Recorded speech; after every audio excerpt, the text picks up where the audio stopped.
talking about these aligned language ideologies of language standardization and monolingualism, these beliefs in a standard language and one language, one nation.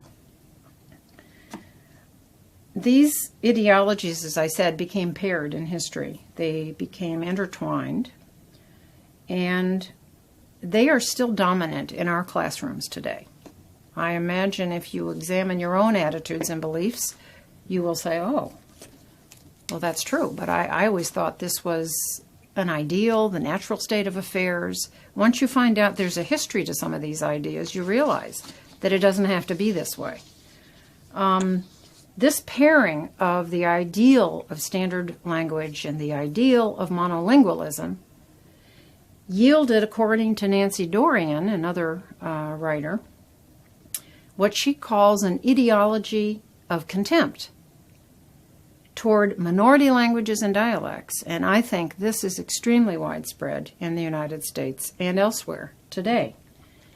She thinks that European colonialism, these ideas about standardization, language standardization, and monolingualism originated in Europe, and that European colonialism carried these ideas throughout the world. This has contributed, unfortunately, to the disappearances of small languages worldwide. Spanish, for example, is overtaking all the indigenous languages of Mexico. The indigenous languages of the United States are practically wiped out. There's a few left, but people with smaller languages, with fewer speakers, once the older people die out, no one else can speak the language anymore. So we are losing a lot of linguistic diversity year by year.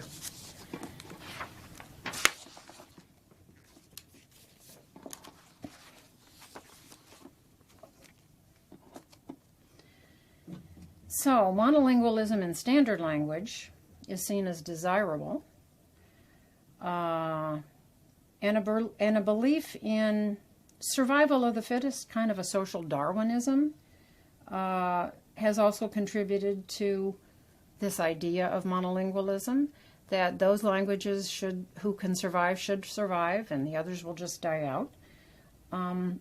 These beliefs also explain the absolute furor over the Ebonics controversy in 1996. I don't know if many of you remember that, but there were extremely negative attitudes toward the use of what's called Black English, or what linguists call African American vernacular English, because not all African Americans speak it.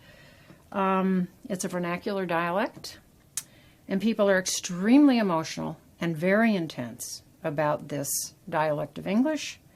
Bill Cosby, Jesse Jackson, Maya Angelou all came out just absolutely against it. They condemned it because, of course, they saw it as keeping people down. They themselves all commanded the standard language, and they wanted other African Americans to be able to command the standard language too.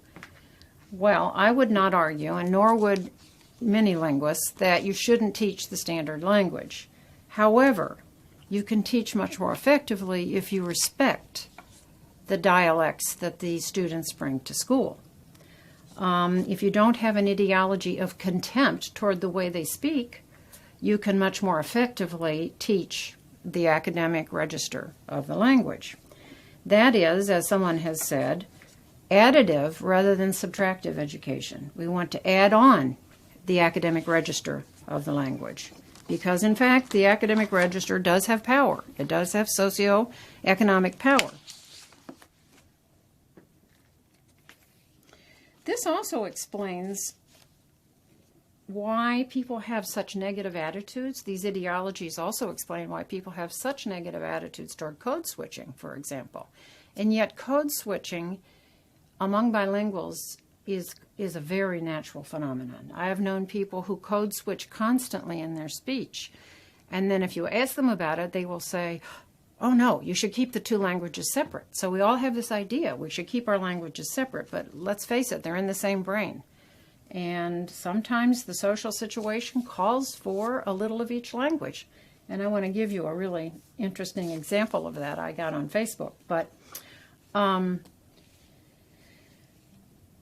there's also, before I move to that though, there's also, these ideologies also explain why people think Creole languages are not real languages.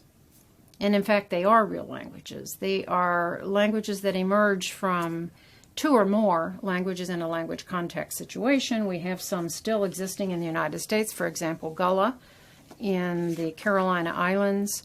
There's a French Creole in New Orleans that people still speak. There's something called, there are in French Canada, there's a Creole dialect, or language, I should say. But we have these ideas that these kinds of languages and dialects are somehow not adequate, but they actually are completely adequate linguistically and cognitively. They are just not useful socially and economically. Michael Silverstein calls this a culture of monoglot standard, and he has noted that there's a real paradox in the U.S. and elsewhere, that societal plurilingualism is evident all around us, everywhere you go. If I go to my bank, I'm asked, do I want to conduct this transaction in English or Spanish? I live in Chicago, and I receive postcards in the mail about where I'm supposed to vote. Those postcards are not only in English and Spanish, they're also in Russian, Polish, and Chinese. So when you need to communicate with people, you do so in their language. This is evidence that we have a multilingual society, a very multilingual society. In spite of this evidence, and you can walk down the street and hear other languages, there's still a persistent belief that everyone should acquire and use an ideal standard English.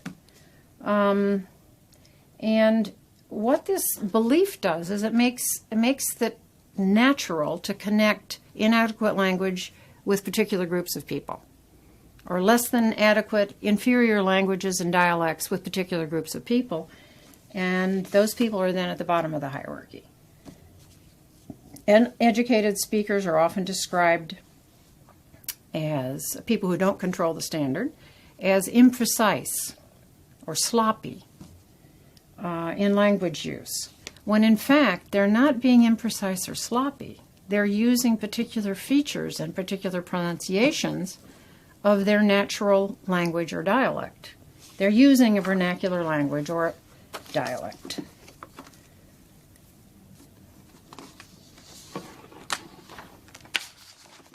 So,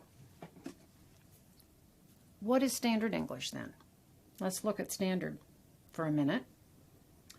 In the United States, there isn't one regional standard, unlike many places in Europe. So as I mentioned, in France, the northern dialects, especially those around Paris, are considered the standard. In England, what happened was the dialect around London became the standard because that's where the powerful people were. That's where the money was. Same thing in Paris.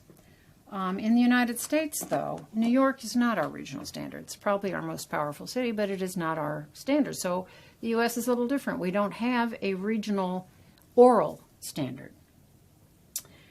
But I would argue, and I have argued in publications, that what is really standard, someone gets the judgment, oh, he speaks a standard, or he speaks good English, is only really, it's not how you pronounce things, it's what features you avoid. If you don't use multiple negatives, if you don't use dis and dat for this and that, if you pronounce it as a th instead of a d, then you're considered standard. If you don't use unconjugated b, which is classically associated with African American vernacular English, then you're standard. So I think it's the absence of features in the United States, not the presence of features, that makes your language particularly seen as standard. Even though English in practice, I know in my own life, and if you think about this in your own lives too probably, everyone's language shows continuous variation all the time. You don't pronounce the same word the same way every time you pronounce it. When you go home at to your family, you speak much more vernacular, actually, than you would at work or at school. So what's interesting, and across contexts, our language varies. What's interesting, though, is some variations seem to be fine. Other variations are picked out as problematic.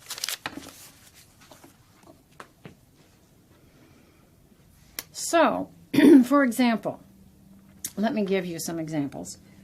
If you use multiple negatives, that's seen as salient. That is sort of the classic grammatical feature that in the United States will indicate you are working class or not educated. When in fact multiple negatives are quite natural in many of the world's languages, and I think even in English they used to be fine. Ne pas in French, that's a multiple negative. Ne jamais, whatever. Same thing in Spanish. So there's nothing in themselves about multiple negatives that are really a problem. It's just that certain people are the ones who speak with multiple negatives. Another example people will pick up is a devoicing of the final Z sound, or Z, like we would say in English, shoes, with a Z sound at the end. If Spanish was your first language, Spanish doesn't do that. So a lot of people of Latino descent might say shoes. And this is picked up on. People will notice this. And even people who speak what's called Chicano English in the Southwest, who may speak no Spanish at all, will devoice this final S because that's become part of their dialect. It's become part of their dialect. And if you think about it, what's the problem? Whether we say shoes or shoes, it still communicates. As I mentioned also, my final example is unconjugated B, is classically associated with African American vernacular English, and there's some scholars who feel that this is traceable to West African languages.